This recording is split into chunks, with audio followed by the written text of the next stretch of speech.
1,00,000 మంది శివభక్తులతో కలిసి మహారుద్రాక్ష పూజలో పాల్గొనండి. వెంటనే కాల్ చేసి మీ పేరును నమోదు చేసుకోండి.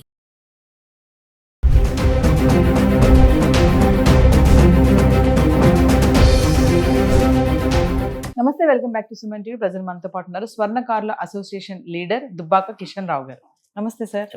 సార్, తులం బంగారం 2 లక్షలు, ఇంకా కిలో వెండి 4 లక్షల వరకు వెళ్ళిపోతుందని అనుకున్నాము, కానీ ఇప్పుడు భారీగా పడిపోవడం చూస్తున్నాము. మరి ఈ టైంలో వెండికి చాలా ప్రాధాన్యత ఉంది, బంగారం కంటే వెండి చాలా ఇంపార్టెన్స్ ఇస్తారు ముందు ముందు అనుకున్నారు. వెండి అసలు దొరకదేమో అనుకుని హడావుడిగా ఆ టైంలో కొనుక్కున్న వాళ్ళు కూడా ఉన్నారు. ఎప్పుడైతే 4 లక్షల చిల్లర వెళ్ళిందో వెండి, అప్పుడు మరి ఇప్పుడు వెండి బాగా తగ్గుతుంది. మరి ఈ టైంలో వెండికి ఎందుకు ప్రాధాన్యత తగ్గుతుంది, బంగారం కూడా ఎందుకు ఇలా పడిపోతుంది అంటే దీనికి ఏమైనా ముఖ్యమైన కారణాలు? ముఖ్యమైన కారణం మన ప్రధానమంత్రి మోడీ గారు ఏమన్నాడంటే, ఒక ఏడాది వరకు మీరు బంగారాన్ని కొనకండి, అంటే ఇంపోర్ట్ చేయకండి అని ఆయన అర్థం.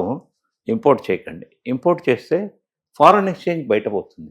మీరు ఫారెన్ ఎక్స్చేంజ్ అడిగితే మన ఇండియాలో ఫారెన్ ఎక్స్చేంజ్ తగ్గిపోయి మనము ఆయిల్ ప్రొడక్ట్స్ ఇవన్నీ కొనడానికి ఇబ్బంది అవుతుంది. ఒకవేళ ఏదైనా అమ్యునిషన్ కొనాలంటే ఇజ్రాయెల్ లాంటి దేశం, లేకపోతే ఏదైనా దేశం, అమెరికా నుంచి అయినా రష్యా నుంచి అయినా, ఈ మనకు డాలర్ లేకపోతే ఇండియన్ రూపీ ఎవరు తీసుకోరు. దానివల్ల ఇప్పుడు 4 లక్షలు పోతుంది అనుకున్న రేటు 2.5 లక్షల్లోనే ఉండడానికి కూడా అదొక కారణము. బంగారం కూడా 2 lakhs పోతుంది అనుకున్న ఇప్పుడు 145, 148 ఉంది. కాబట్టి ఇది 100% ఈ కారణంతో ఎప్పుడైతే ఇండియా పరిస్థితి బాగవుతుంది అని అంటే మళ్ళీ అనౌన్స్ చేసేస్తాడు. ఏడాది వరకు ఆగాల్సిన అవసరం లేదు. ఇప్పటికి 1.5-2 months అయింది.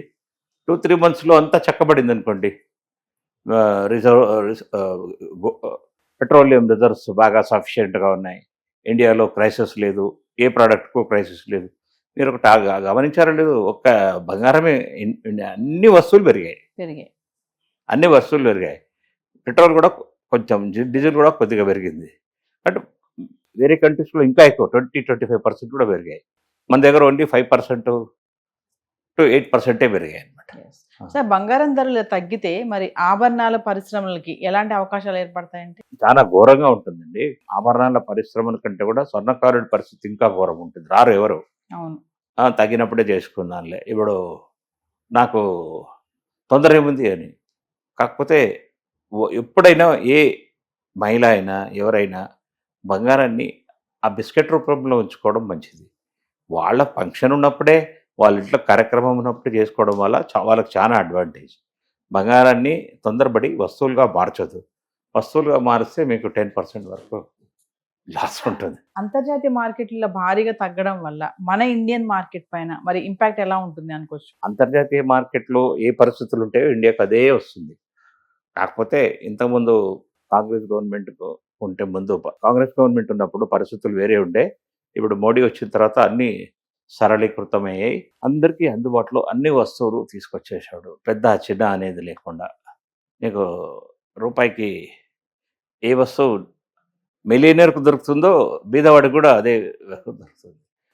కొన్ని ఫ్రీ స్కీమ్స్ అయితే అది ఓట్ బ్యాంక్ గురించి ఉంచాల్సి వస్తుంది. బియ్యం అనేది ఫ్రీ బియ్యం, ఫ్రీ గోధుమలు, ఇప్పుడు రాష్ట్ర ప్రభుత్వాలు ఫ్రీ బస్సు లేడీస్కొని, ఇలాంటి చీప్ టాక్టిక్స్ వల్ల కూడా కొంచెం దేశం ఎకానమీ దెబ్బతింటుంది, రాష్ట్రాలది దేశం. ఇంకా మరి ధరలు తగ్గుతున్నాయి కదా, మరి ఒకప్పుడు కొన్న వాళ్ళ పరిస్థితి ఏంటి? మరి ఎక్కువ ఉన్నట్టు కొనేసారు కదా చాలా మంది. వెండి 4 లక్షల చిల్లర ఉన్నప్పుడు చాలా మంది కొన్నారు. వెండి ఇంక ఇలాగే పెరిగిపోద్ది, 8 లక్షలు, 7 లక్షలు, 9 లక్షలకు వెళ్ళిపోద్ది అని అన్నారు. మరి ఇప్పుడు ఇలా భారీగా పడిపోతున్నప్పుడు మరి కొన్న వాళ్ళ పరిస్థితి ఏంటి అంటే? వాళ్ళు 100% లాస్లో ఉన్నారు. వాళ్ళు ఇప్పుడు ఒక తొందరలో కూడా సిల్వర్ 3 లక్షలు రావడానికే టైం పడుతుంది. అలాగే గోల్డ్ 160-170కి రావడానికి కూడా కొంచెం టైం పడుతుంది, పెరుగుతుంది. అంతవరకు వాళ్ళు ఒకవేళ వాళ్ళ బంగారం ఎవరి దగ్గరికి వెళ్ళినా హ్యాండ్ లోన్ తెచ్చి ఇంట్రెస్ట్తో తెచ్చితే మాత్రం వాళ్ళకి విపరీతమైన నష్టం. ఇమీడియట్గా అమ్ముకోవడమే మంచిది. ఇంకా వెండి విషయానికి వస్తే పారిశ్రామిక రంగంలో కూడా కొంచెం డిమాండ్ తగ్గింది అనే వార్తలు వస్తున్నాయి. అందుకే ధర తగ్గుతుందా అంటే? అది కారణం ఏంటంటే ఇప్పుడు సోలార్ ఎనర్జీ మ్యాక్సిమం వచ్చేసింది మార్కెట్లోకి. ఇంక వాళ్ళే గవర్నమెంట్ ఆఫ్ ఇండియాని సోలార్ ప్యానెల్స్ పెట్టుకోండి, మీకు రెవెన్యూ మీకు రిడక్షన్ ఇస్తున్నాం, అది గవర్నమెంటే ఇస్తుంది, మనకే ఎంకరేజ్మెంట్ చేస్తుంది.